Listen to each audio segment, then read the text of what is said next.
Hello friends, NEET admission process के बारे में बात कर लेंगे। नीट एप्लीकेशन फॉर्म फिलिंग हो चुका है, एडमिट कार्ड भी आपके आ चुके हैं और बहुत रिसेंटली आपका एग्ज़ाम भी हो चुका है। अब हम लोग वेट कर रहे हैं नीट रिज़ल्ट का। नीट रिज़ल्ट जैसे ही आता है वैसे आपका रजिस्ट्रेशन नीट पे शुरू हो जाएगा, जिसके बाद में आपको डॉक्यूमेंट वेरिफिकेशन करवाना पड़ता है। डॉक्यूमेंट वेरिफिकेशन कराने के बाद में प्रेफरेंस चॉइस फिलिंग का आपके पास में ऑप्शन अवेलेबल होता है। उसमें आपको आपके डिज़ायर्ड कोर्स, जिस कोर्स में आप एडमिशन चाहते हो, वो सारे कोर्सेज, जी हाँ फ्रेंड, वो सारे कोर्सेज लाइन अप करके आपको फिलअप करने पड़ते हैं, जिसमें आपका कॉलेज चॉइस, कोर्स चॉइस, वो सब आपको उसमें इंक्लूड करके आपको प्रेफरेंस फॉर्म फिलअप करना पड़ता है, जिसको हम लोग कैप राउंड 1 हम लोग बोलते हैं। कुछ दिन बाद, 3-4 दिन के बाद कैप राउंड 1 डिक्लेयर होता है। उसमें सिलेक्टेड जो कैंडिडेट है उनको अलॉटेड कॉलेज में रिपोर्टिंग करना पड़ता है। ओके, उसके बाद आता है राउंड नंबर 2। राउंड नंबर 2 में सिलेक्टेड कैंडिडेट को सेम वही प्रोसेस है, उनको कॉलेज जाके रिपोर्टिंग करके अपना एडमिशन डन करना पड़ता है। लास्ट फ्रेंड, जब सभी कॉलेज के सीट बंद हो जाते हैं, जब सभी कॉलेज के सीट फिलअप हो जाते हैं, उसके बाद में मॉपअप राउंड करके ये राउंड चलाया जाता है, जिसमें बचे कुछ सीट के ऊपर में आपका एडमिशन प्रोसेस होता है।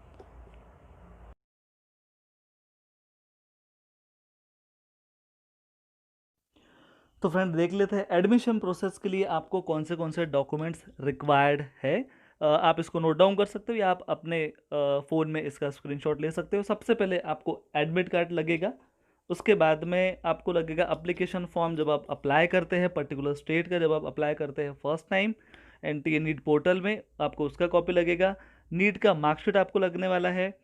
नेशनलाइज सर्टिफिकेट आपके पास में होना चाहिए। डोमिसाइल सर्टिफिकेट आपके पास में होना चाहिए। 12th का मार्कशीट होना चाहिए। 10th का मार्कशीट होना चाहिए। आधार कार्ड मस्ट है। एंड मेडिकल फिटनेस सर्टिफिकेट, जो आपको ब्रोशर में एनेक्चर एच में दिया हुआ रहेगा। अब अगर आप पर्टिकुलर किसी कैटेगरी से बिलोंग करते हैं, एससी से, एसटी से, एसबीसी से, वीजे से, ईएसडब्ल्यूएस से या एससीबीसी से, तो उसके लिए आपके पास में क्या क्या डॉक्यूमेंट रिक्वायर्ड होने चाहिए। सबसे पहले कास्ट सर्टिफिकेट आपके पास में होने चाहिए। आपके पास में कास्ट वैलिडिटी होना चाहिए। उसके बाद में अगर आप ओबीसी में हैं तो आपके पास नॉन क्रिमिनल सर्टिफिकेट आपके पास में होना चाहिए, वो भी अप टू डेट। अगर आप डिफेंस कैटेगरी से अगर बिलोंग करते हैं तो उनका भी कोटा इसमें इंक्लूड किया हुआ है, D1 D2 D3, वो सर्टिफिकेट आपके पास में होना चाहिए।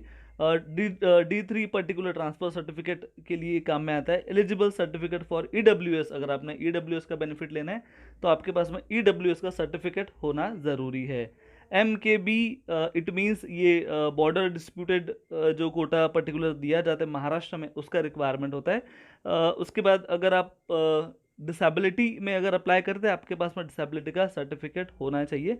एंड अगेन, अगर आप किसी माइनॉरिटी कैंडिडेट है तो उसका आपके पास में वैलिड प्रूफ, वैलिड सर्टिफिकेट आपके पास में अवेलेबल होना चाहिए। अब बात आ गई ऑर्फन स्टूडेंट्स की, तो उनके पास में उस चीज़ का भी पर्टिकुलर सर्टिफिकेट्स होने चाहिए। फ्रेंड, इतना रिक्वायरमेंट डॉक्यूमेंट्स आपको एडमिशन प्रोसेस के लिए लगता है। हम लोग आपका कंप्लीट गाइडेंस करते हैं। अगर आपको डॉक्यूमेंटेशन में कुछ प्रॉब्लम है, कोई चीज़ है जो आप बनाना चाहते हो बट कुछ प्रॉब्लम है, कुछ टेक्निकल इश्यूज उसमें आ रहे हैं, तो हम लोग आपको सारी चीज़ों में हेल्प कर देते हैं।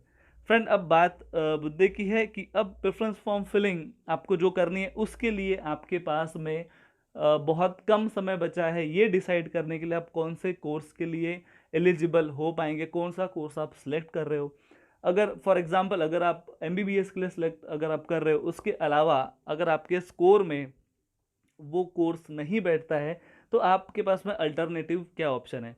फ्रेंड, ये सारी चीज़ें like MBBS, BDS, BAMS, BHMS, BPTH, BUMS, BSc nursing, इतने सारे कोर्सेज इंक्लूड किए गए हैं नीट में। अब फ्रेंड, ये आपको पहले ही डिसाइड करना पड़ेगा कि आप कौन से कोर्स के लिए अप्लाई करना चाहते हो, क्योंकि एक ही बार आपका रजिस्ट्रेशन लिंक ओपन होता है जिसमें आप प्रेफरेंस फॉर्म फिल करते हो, तो सारा का सारा डिटेल विद चॉइस आपको एक ही बार फिलअप करना पड़ता है। बार बार पोर्टल ओपन नहीं होगा।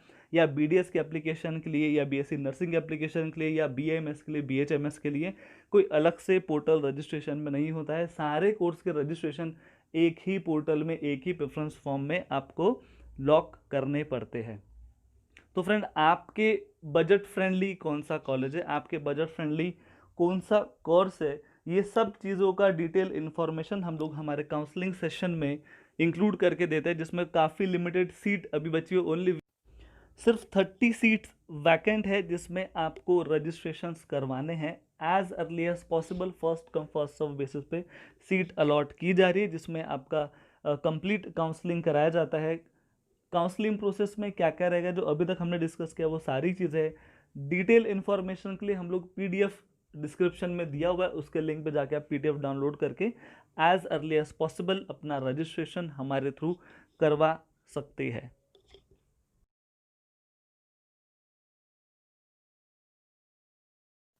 फ्रेंड अब बात कर लेते हैं रिजर्वेशन कॉन्स्टिट्यूशनल कोटा के लिए। तो अब इसमें जो बहुत डिस्क्रिप्शन में दिया हुआ है हम लोग एक बार देख लेंगे। Schedule caste and schedule caste converted Buddhism, उनका रिजर्वेशन कोटा है 13% एंड प्राइवेट कॉलेज में 6.5% है। Schedule tribe 7% quota and 3.5% private में। वीजे को दिया हुआ है 3.5% कोटा, 1.5 प्राइवेट में। NT1 2.5, NT2 3.5 percentage, NT3 2.5 and other backward classes OBC including SBC 19% quota government college में दिया हुआ है एंड 9.5% कोटा दिया हुआ है प्राइवेट कॉलेज में। टोटल फ्रेंड 50% कोटा होता है। अब जो कुछ नया इंक्लूड इसमें हुआ है कैटेगरी में, SEBC जिसमें 16% कोटा अलॉटेड है गवर्नमेंट कॉलेज में, 16% प्राइवेट कॉलेज में। EWS में 10% कोटा इसमें इंक्लूड किया हुआ है। मैं हर बार नोटिस करता हूँ ऐसे ब्रोशर में कि जनरल कैटेगरी का कोटा इसमें कभी मेंशन नहीं होता है फ्रेंड, बहुत बुरी बात है। बट मैं आपको बता दूँ 50% कोटा कैटेगरीज में डिस्ट्रीब्यूट करने के बाद में कंप्लीट 50% कोटा जनरल कैटेगरी के लिए होता है, जनरल कैटेगरी के लिए रिजर्व ऑलरेडी होता है। सो सभी के लिए हम लोग काफ़ी एक अच्छी हेल्दी कंपटीशन हम लोग इसमें देखते हैं। फ्रेंड जिस चीज़ के लिए आप अभी तक वेट कर रहे थे एक्सपेक्टेड कट ऑफ के लिए, तो हम लोग शुरू करते हैं। बट उसके पहले हम लोग देखेंगे कि कट ऑफ कौन से फैक्टर के ऊपर डिपेंड करता है। सबसे पहले आप किस स्टेट से बिलोंग करते हो, ये सबसे बड़ा फैक्टर है। सेकंड फैक्टर है डिफ़िकल्टी ऑफ पेपर कैसा था। तो मैं आपको बता दूं डिफ़िकल्टी ऑफ पेपर सिंपल था, उतना भी डिफ़िकल्ट नहीं था पेपर इस बार का। Third number of medical seats आपके स्टेट में कितने हैं। एंड फोर्थ कितने बच्चों ने एग्जामिनेशन अपीयर किया हुआ है। तो ये 3-4 पैरामीटर्स के ऊपर में डिपेंड करता है कट ऑफ। ओके, एंड जो बहुत सारे पेरेंट हमको फ़ोन करके पूछते हैं सर कट ऑफ क्या रहेगा इस बार, आप हमको बताइए। मुझे ऐसा लगता है ये क्वेश्चन वो 2 साल के पहले पूछते थे तो शायद कुछ हो सकता था, है ना, क्योंकि अब पछता है क्या हो जब चिड़िया चुग गई खेत। आपको तो सबसे पहले ये पता होना चाहिए था आप जिस कोर्स में एडमिशन लेना चाहते हो उसमें आपको कितना स्कोर लाना पड़ेगा, है ना। अब जब स्कोर आ चुका है उसके बाद अगर आप अभी देख रहे हो अरे नहीं नहीं मेरा तो यार 3 मार्क्स से रह गया, ओ सॉरी मैं तो 50 मार्क्स से मैं फेल हो गया, ओ मैं रिपीट करूँ, अभी मेरा 250 है, शायद मैं 580 प्लस में लेकर आ जाऊँगा। ओके, सो ये सब कुछ चीज़ें मुझे नहीं लगती कि उतनी हेल्दी वर्क करती है। बट ठीक है, मैं किसी के इमोशन को हर्ट नहीं करना चाहता हूँ, बट मुझे ऐसा लगता है करियर प्लानिंग रिजल्ट आने के बाद करने से कहीं गुना बेटर है अगर हम लोग रिजल्ट के पहले शुरू करते हैं। ओके, सो हम लोग देखते हैं, आपने अभी तक देख ही लिया होगा स्क्रीन पे दिया हुआ है। ओके, और कुछ सवाल भी आपके पास में होंगे तो हम लोग वो भी डिस्कस करेंगे। ठीक है, बाकी कोई बात अगर आपको कोई डाउट्स अगर है तो आप प्लीज़ कमेंट बॉक्स में बताइए, आप हमसे डिस्कस कर सकते हैं। हमारे काउंसलिंग रजिस्ट्रेशन ऑन है, आप एज अर्ली एज पॉसिबल आप उसको ज्वाइन कीजिए। ओके फ्रेंड, तो हम लोग डिस्कस करते हैं जनरल कैटेगरी के लिए जो कट ऑफ है 684 से 143। अब 684 तो समझ में आता है बट 143 समझ में नहीं आता, तो 143 के लिए फ्रेंड मैं आपको बताना चाहूँगा 143 पे लास्ट एडमिशन हुआ है और फर्स्ट एडमिशन हुआ है 684 पे। अब आप कहोगे सर 143 में कौन सा गवर्नमेंट कॉलेज मिल गया या कौन सा प्राइवेट कॉलेज मिल गया, तो मैं आपको बता दूं ये 143 डीम्ड कॉलेजेस का रिकॉर्ड है, जिसमें 143 लास्ट में ये एडमिशन हुआ, उसके नीचे डीम्ड कॉलेज में एडमिशन नहीं हुई। जी हाँ फ्रेंड्स, डीम्ड कॉलेज में आप एडमिशन कर सकते हैं बशर्ते आपका बजट अच्छा होना चाहिए। मिनिमम 15 लाख पर ईयर से 35 लाख पर ईयर अगर आप फीस पे कर सकते हैं तो डीम्ड कॉलेज में आप MBBS के लिए एलिजिबल है। नेक्स्ट OBC कैटेगरी 678 to 117 का कट ऑफ गया हुआ है। 678 फर्स्ट है, इन बिटवीन उसके कट ऑफ्स गए हुए। SC कैटेगरी के लिए 590 to 119 एंड ST कैटेगरी के लिए 595 to 118। फिजिकल हैंडीकैप का फ्रेंड आप देख सकते हैं 475 to 135 for general category, OBC 338 to 117, SC category 414 to 117 and ST category 338 to 116। ये जो रेंज आपको दिया हुआ है लास्ट रेंज मैक्सिमम ऐसे कॉलेजेस है जो डीम्ड कॉलेजेस है। ओके, कोई गवर्नमेंट या कोई प्राइवेट कॉलेज नहीं है इसमें, जो आप लोग लो रेंज में आप देख रहे हो। बाकी जो कट ऑफ है जो इसमें लिखा हुआ है वो एक्सपेक्टेड कट ऑफ है। प्रीवियस ईयर में, लास्ट ईयर में इससे कम वालों को, मतलब जिनका 50 मार्क्स कम है, जिसको 30 मार्क्स कम है, उनको कॉलेजेस मिला हुआ है। तो इस बार एक्सपेक्टेड है कि थोड़ा हम लोग इंक्रीज करके देखें, क्योंकि आपको कट ऑफ के बेस पे आपको कभी कोई एडमिशन नहीं मिलेगा। कट ऑफ के ऊपर में आपका स्कोर होना चाहिए, बिकॉज ऑफ लास्ट ईयर से ज़्यादा कंपटीशन इस साल था।